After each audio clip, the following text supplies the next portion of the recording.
Na terra do exílio, o céu se calava. Jerusalém jazia em ruínas, o templo fora profanado, os cânticos cessaram, e o povo, outrora chamado pelo nome, agora sussurrava lamentos à beira de rios estrangeiros. Os sacerdotes se calaram, os príncipes tombaram, e os ossos da fé, espalhados pelo deserto da esperança, já não guardavam memória de vida. Era o tempo em que o homem dizia: "O Senhor nos esqueceu." E ali, o silêncio gritava mais alto que a oração.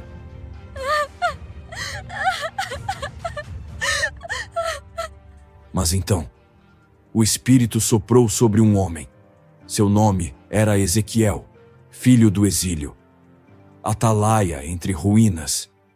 Ele não veio de palácios, nem falou do púlpito, mas das margens lamacentas do Quebar, onde a glória de Deus rasgou os céus como um trovão em chamas. Ele viu o que nenhum homem havia visto. Foi levado onde ninguém ousava pisar, e diante dele, o impossível foi questionado. Filho do homem, poderão estes ossos viver? A resposta ainda ecoa, porque o que Ezequiel viu naquele dia não era apenas uma visão, era um decreto eterno. E o vale onde tudo havia morrido, voltou à vida.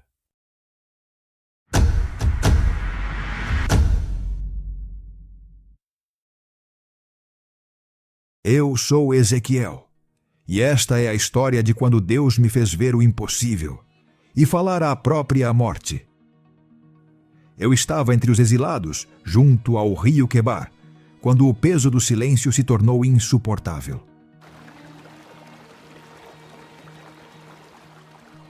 Os homens à minha volta murmuravam orações partidas, os anciãos olhavam para o pó, e o céu parecia fechado como uma porta trancada por dentro.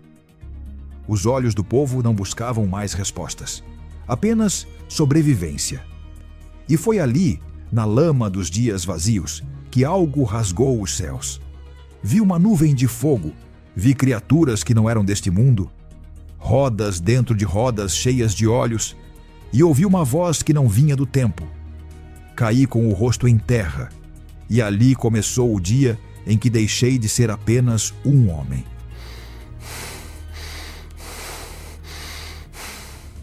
Uma mão invisível me ergueu e fui tomado pelo Espírito. Não havia som, apenas o pulsar do ar ao meu redor. Minha língua foi tocada por algo que queimava sem se ver.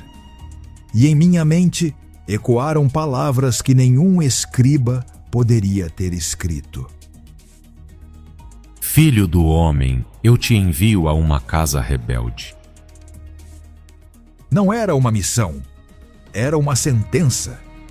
Deus não me chamou para consolar os confortados, mas para ser um espinho entre os endurecidos, um sentinela que fala mesmo quando ninguém ouve, um sinal vivo entre os cadáveres da fé.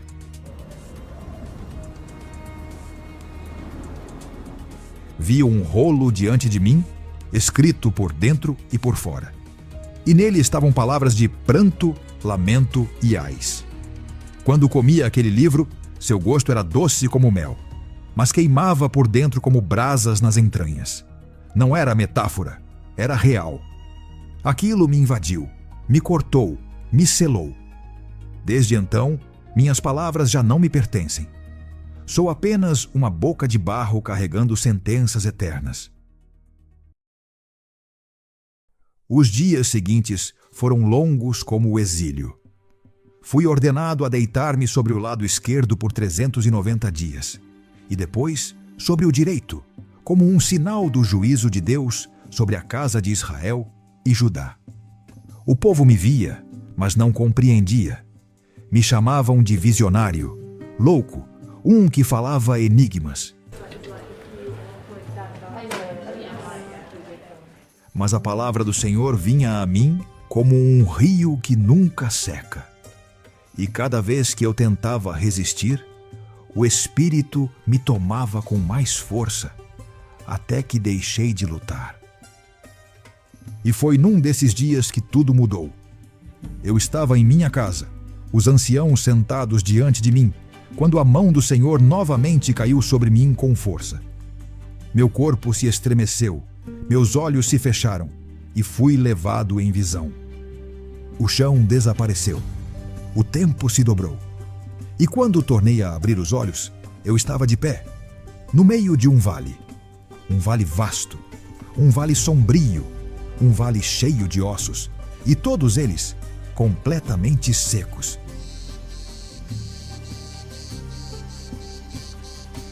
E foi aí que compreendi: o que viria a seguir não seria vida. O vale era extenso demais para medir, e o silêncio que o cobria era mais profundo que o exílio. Eu caminhei entre os ossos. Não havia cor, nem sombra, nem sussurro de vento. Apenas ossos, quebrados, ressequidos, esquecidos. Estavam por toda parte, espalhados como destroços de uma guerra antiga. Mas não era apenas a morte que eu via. Era algo pior. Era o fim da memória. Aqueles ossos não contavam mais nenhuma história. O Espírito me fez andar entre eles, lentamente, como quem me forçava a ver detalhe por detalhe. Era como andar por dentro da dor de uma nação. Os crânios rachados pareciam sussurrar o nome de filhos que nunca voltaram. Costelas partidas, espadas oxidadas, sandálias vazias, tudo gritava ausência. Nenhuma vida, nenhum sopro, nenhuma possibilidade. Eu senti o peso daquela paisagem entrar nos meus ossos. E antes que eu dissesse qualquer palavra, veio a voz.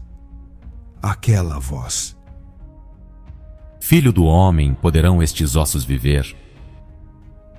Não foi uma pergunta para ser respondida. Foi um golpe na alma. Um Deus que tudo pode, perguntando a um homem o que pensa sobre o impossível.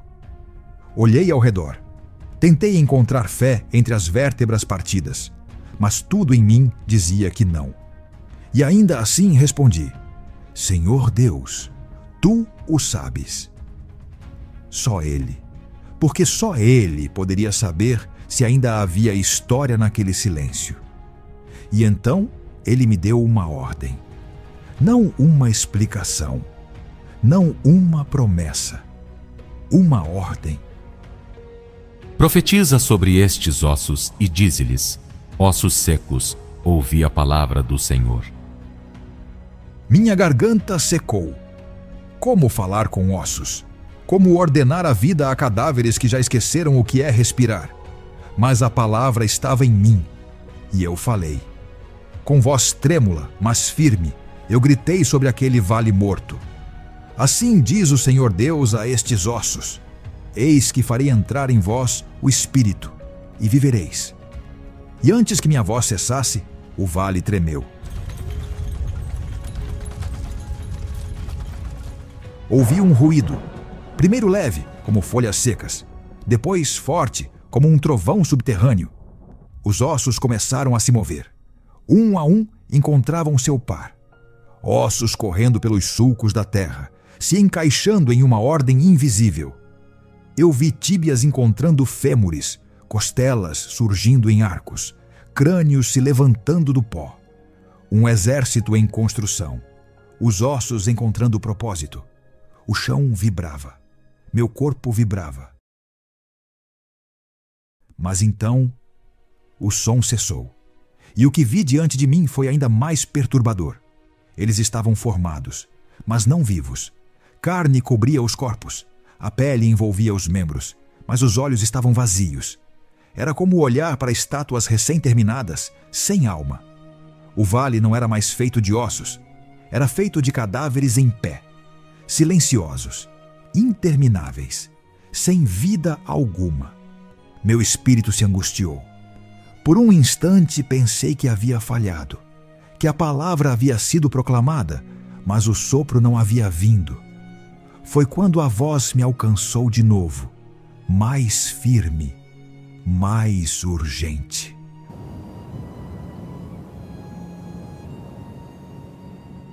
Profetiza ao Espírito, profetiza, filho do homem, e dize ao Espírito: assim diz o Senhor Deus: vem dos quatro ventos, ó Espírito, e assopra sobre estes mortos, para que vivam.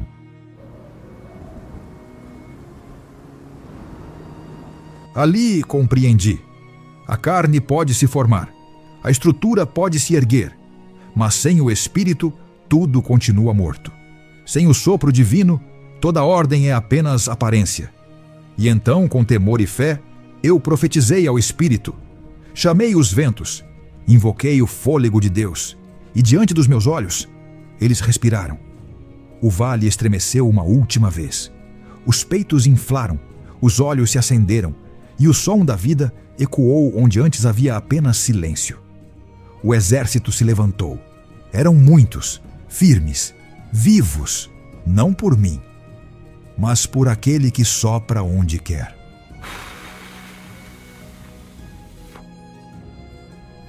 E naquele instante entendi. O vale não estava morto. Estava aguardando uma voz. Eles estavam de pé. Um exército numeroso, formado diante de mim como colunas de carne recém-nascida. Mas ainda havia silêncio. Não clamavam, não marchavam, não falavam. Respiravam, sim, mas como quem acorda de um sono profundo sem saber quem é.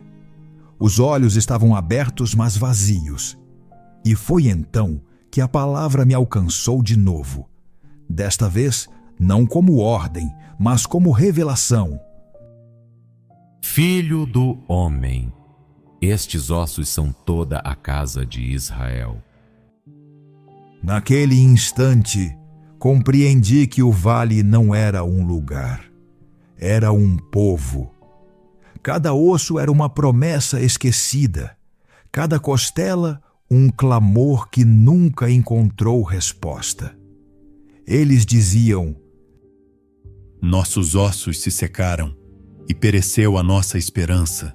Estamos de todo cortados. Não era apenas a morte do corpo, era a morte da aliança, da identidade, do chamado. Eles respiravam, mas não sabiam por que estavam vivos.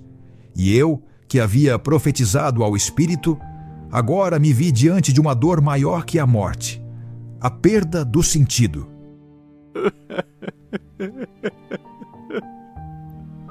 Meus joelhos fraquejaram.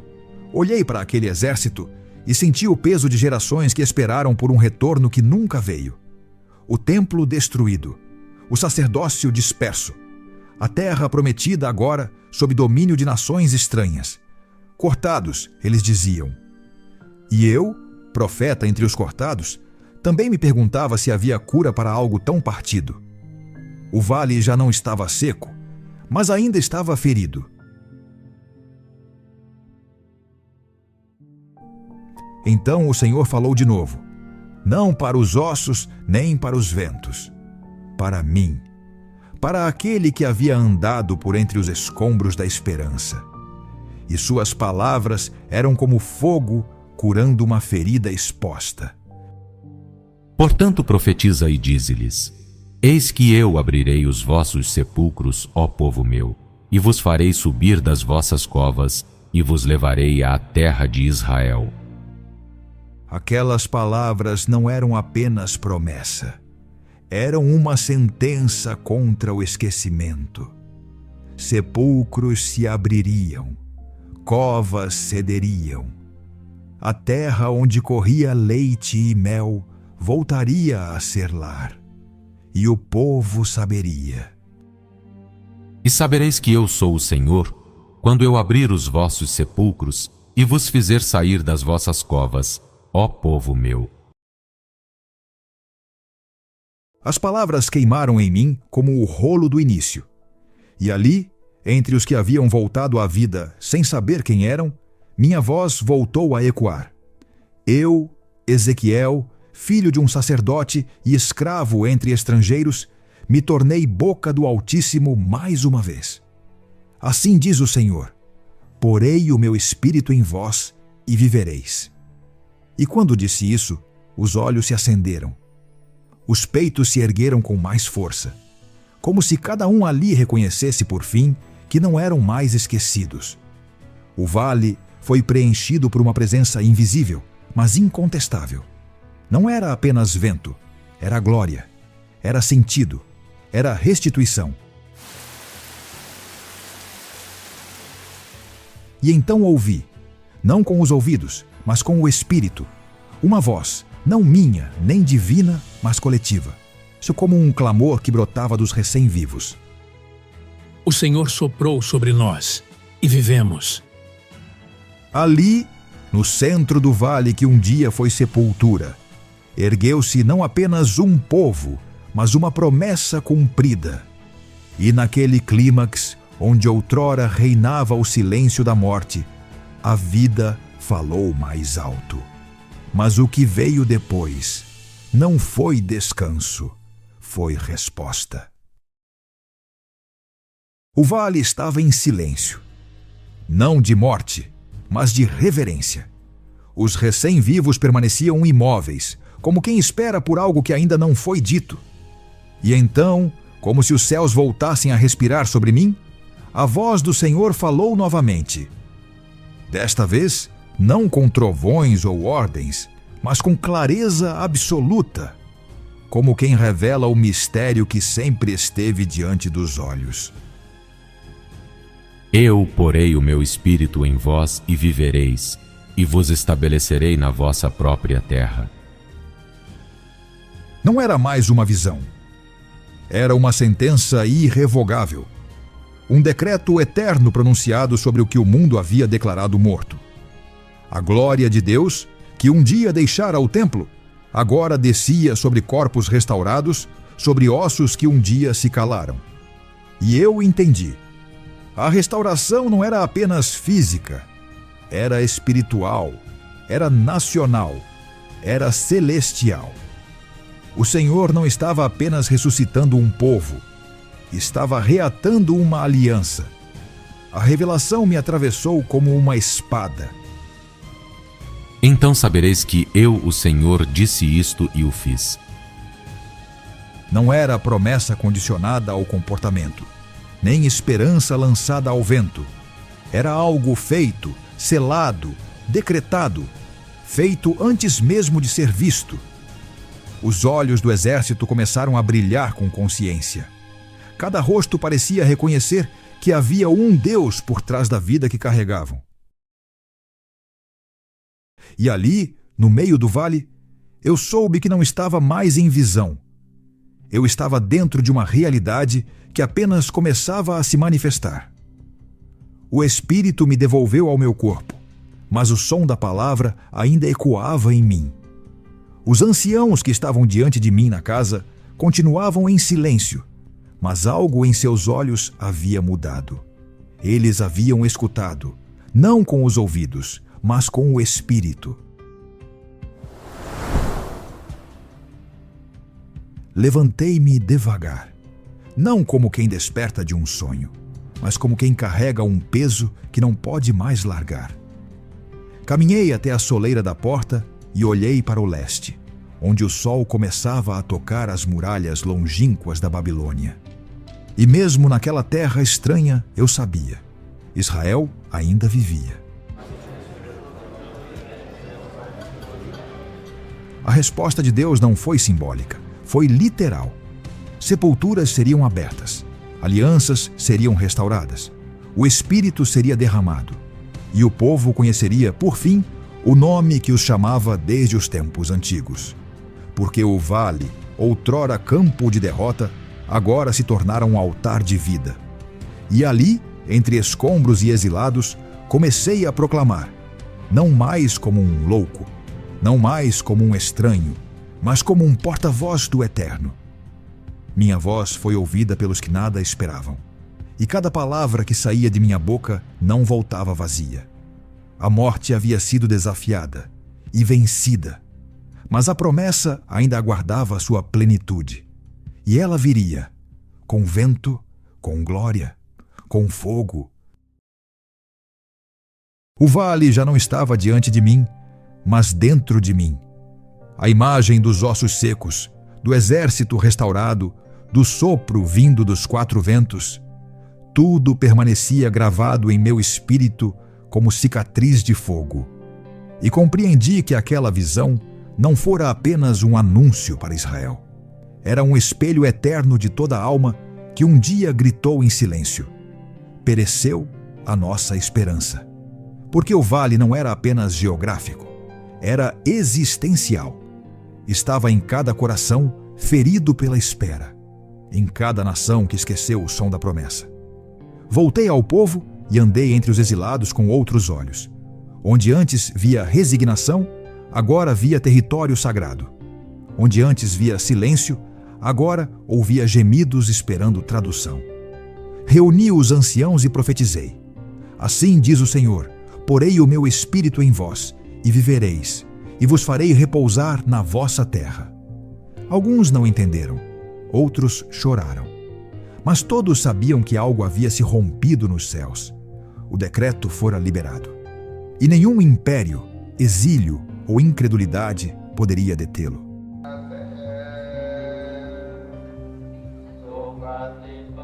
Eu me sentei sob uma figueira seca, e ali fechei os olhos, e vi. Vi a terra voltando a florescer. Vi crianças dançando nas praças de Jerusalém. Vi sacerdotes novamente servindo no templo. Vi o povo regressando não apenas à terra, mas à presença. E em meio à visão, vi um trono. E sobre ele, aquele cujo rosto eu não podia ver, mas cuja voz eu conhecia. Era o mesmo que me chamara no vale, o mesmo que fizera ossos reviverem.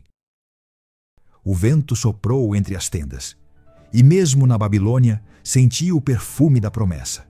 Não era apenas a libertação de um povo, era o renascimento da confiança, o retorno da palavra, a restauração da vida em sua forma mais profunda. Porque não há sepulcro tão escuro que a voz de Deus não possa alcançar. Não há vale tão seco que o Espírito não possa encher. E não há tempo perdido que ele não possa redimir. Levantei os olhos ao céu e sussurrei: Senhor, tu o fizeste. Eu profetizei, mas tu fizeste. E naquele instante entendi o propósito de tudo.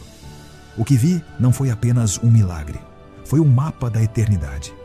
Um sinal para os dias que ainda viriam, porque haverá outros vales, outras gerações de ossos, e haverá outros profetas que carregarão a mesma palavra. E quando a morte falar, alguém responderá, e o vale voltará à vida. Agora, reflita comigo. O tempo passou, mas o vale permanece. Ele muda de forma, muda de idioma, muda de cenário, mas nunca deixa de existir. Às vezes veste fardas, outras vezes trajes formais. Às vezes mora em ruas quebradas, outras em palácios dourados. Mas sempre guarda os mesmos sinais: olhos apagados, vozes caladas, esperança enterrada. Hoje não caminhamos entre ossos visíveis, mas entre almas secas, famílias quebradas, nações sem fé, corpos que respiram, mas não vivem. E mesmo agora, a voz do Senhor ainda pergunta: Filho do homem, poderão estes ossos viver? O que você responderia? O que você vê quando olha para este mundo? Cinzas ou sementes, restos ou promessas? Porque a resposta não está nos ossos, está no sopro, não está na aparência, está na palavra. E talvez, hoje, o Senhor ainda procure alguém que diga com temor e fé: Senhor Deus, Tu o sabes. Porque onde há alguém disposto a crer, a profetizar, a clamar, o Espírito ainda sopra, ainda vivifica, ainda restaura. E então, no meio da modernidade, da incredulidade, do caos, o vale renasce, e quando os ossos falam, o céu responde. Se esta mensagem tocou o seu espírito, compartilhe-a com quem anda em silêncio. Inscreva-se para continuar acompanhando histórias que revelam o sopro de Deus. E deixe seu sinal, um comentário, uma palavra, um sim, porque às vezes um clique pode ser o início de um sopro,